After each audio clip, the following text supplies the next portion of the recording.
ఇందుకూరుపేటలో లక్ష కుంకుమార్చన పూజ.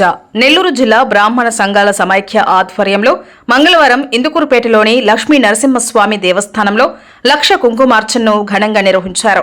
ఆలయ ప్రధాన అర్చకులు మరియు అర్చక సమైక్య జిల్లా ప్రధాన కార్యదర్శి ఉదయగిరి శేషాచార్యులు లక్ష కుంకుమార్చనను మహిళల చేత ఘనంగా నిర్వహించారు. ఈ కుంకుమార్చనకు మహిళలు అధిక సంఖ్యలో పాల్గొన్నారు. ఈ కార్యక్రమంలో బ్రాహ్మణ సంఘాల సమైక్య జిల్లా కార్యనిర్వహణ అధ్యక్షులు కెఎల్ నారాయణరావు, జిల్లా ప్రధాన కార్యదర్శి దుద్దుకూరు రమేష్, జిల్లా కోశాధికారి శ్రీ రామాయణం మణిశంకర్, మహిళా నేతలు గడ్డం జయలక్ష్మి, ఉమాదేవి, బ్రాహ్మణ సంఘాల సమైక్య మహిళా విభాగం, యువజన విభాగం, అర్చక సమైక్య, పురోహిత విభాగ సభ్యులు, బ్రాహ్మణ బంధువులు అధిక సంఖ్యలో పాల్గొన్నారు. శరణ్యే త్రయంబకీ దేవి నారాయణి నమోస్తుతే.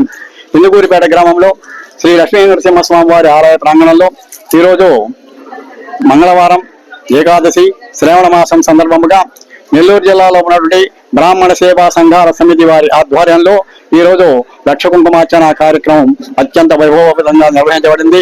ఈ యొక్క వచ్చిన మహిళలందరూ కూడా ఈ యొక్క సంఘం తరపున అమ్మవారి యొక్క మహాప్రసాదంగా ఆ యొక్క గాజులు, పసుపు, కుంకుమ, గాజులు, జాకెట్టు, డాలర్ కూడా అన్ని కూడా ఇవ్వబడ్డాయి.